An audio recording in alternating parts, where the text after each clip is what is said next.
Christiane, vous nous faites visiter la coop? Oui, bien d'abord, bienvenue, bienvenue. Alors nous, on est une coopérative pour artistes et travailleurs culturels.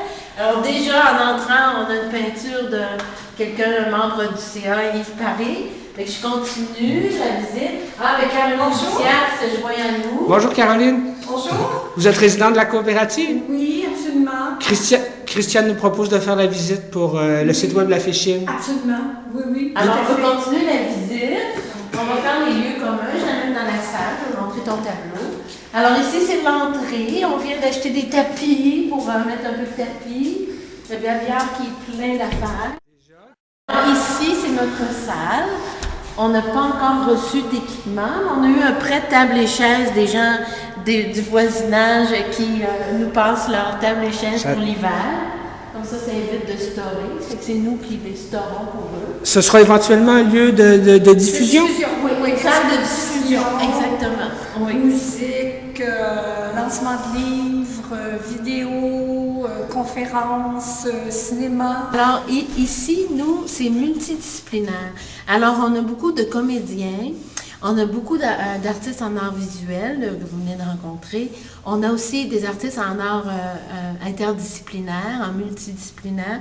On a ils veulent pas qu'on les appelle artisans.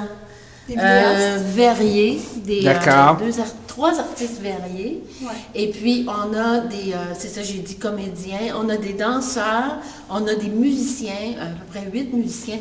Alors, sur les 49 unités, ça fait 65 personnes qui vivent ici. C'est incroyable. Déjà, on voit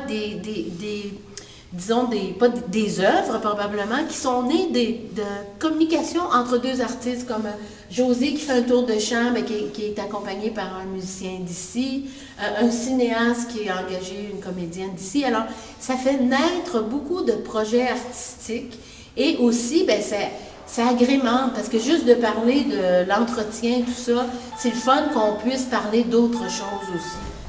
Voilà, parce qu'on a même espace de stationnement. On va l'aménager, on va mettre sûrement des... Mais il est fermé complètement, votre espace? Ah non, il y a une entrée. Il y a une entrée, une porte cochère. OK. Mais on constate que vous êtes des résidents très cyclistes. Oui, on est très cyclistes. Puis là, c'est parce qu'il y a beaucoup de monde qui sont pas à la maison, mais c'est normalement plein. D'accord. Alors, on a une grille là, qui se ferme le soir, et puis c'est notre porte cochère. C'est votre porte cochère. Oui. Vous avez quand même un peu de soleil pour le... Oui. Ici, les unités de derrière, ils ont du soleil toute la journée. Moi, je suis en haut, j'adore ça. Oui. Et ici, on va mettre plein de pots, de plantes, de vignes, ça va faire pousser. On va faire un mur jardin. Et pourquoi la formule coopérative plutôt qu'une autre? C'est une excellente question.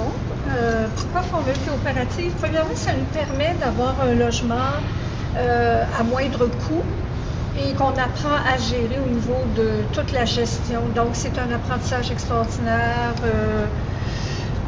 à tous les niveaux, sur le plan architectural, sur le plan de l'immeuble, de tout gérer, le plan des finances, tout ça. Donc, c'est sûr que ça facilite énormément la cohésion entre un groupe.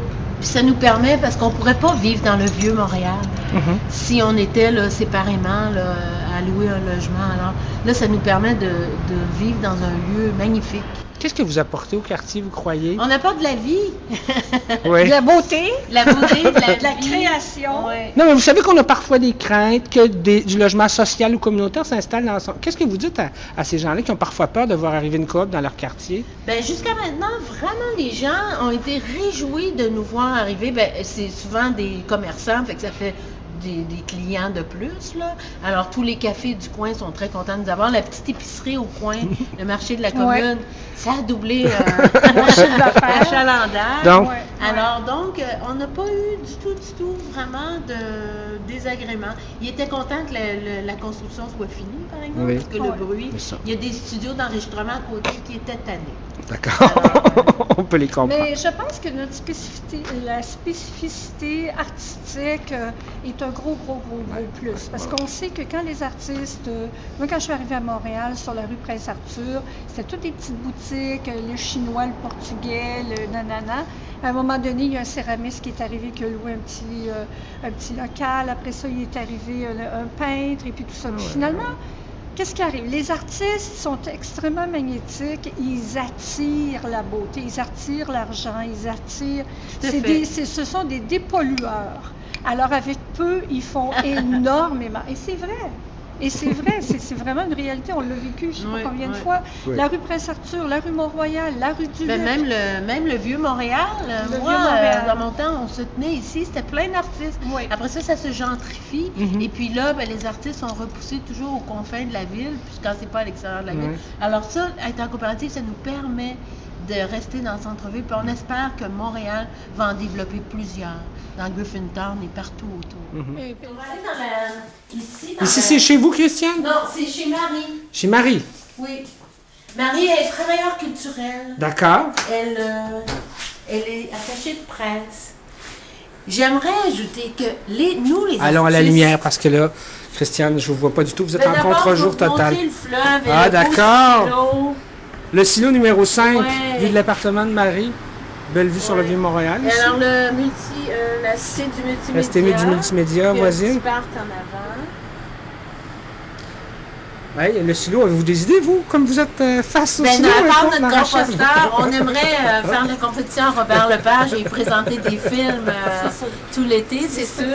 Puis il faudrait vraiment que le musée d'art contemporain ou un musée quelconque s'empare de ça, que ça devienne culturel aussi, parce que ça fait partie de notre patrimoine et puis c'est dans notre cours, nous, on va essayer de s'en mêler, là, qu'une fois qu'on aura fini ici, là.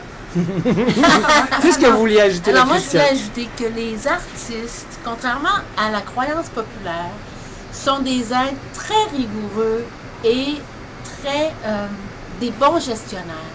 Parce que chaque artiste est une petite compagnie, en fait. Parce que pour survivre, là, dans notre milieu, là où il y a beaucoup d'artistes et il y a moins en moins de sous, il faut être vraiment organisé. Alors ça nous aide beaucoup parce que les gens sont cultivés, sont rigoureux, il y a du plaisir et c'est des bons gestionnaires. Alors, je vais vous faire le tour. OK. Parce que le toit est divisé en deux, parce qu'on a tous les systèmes de ventilation, d'électricité, plein de choses là, dans ces modules-là. Donc ici, ce sera probablement le coin des plantes. Ah, ce secteur-ci? On va mettre, dans ce coin-ci, on va mettre des plantes. C'est sûr qu'au niveau du bruit, ce qui est difficile, c'est tout le bruit des ventilateurs. Oui. Pour nous, particulièrement les gens qui habitons en arrière et sur les coins, ça, les décibels, il va falloir y voir. Oui.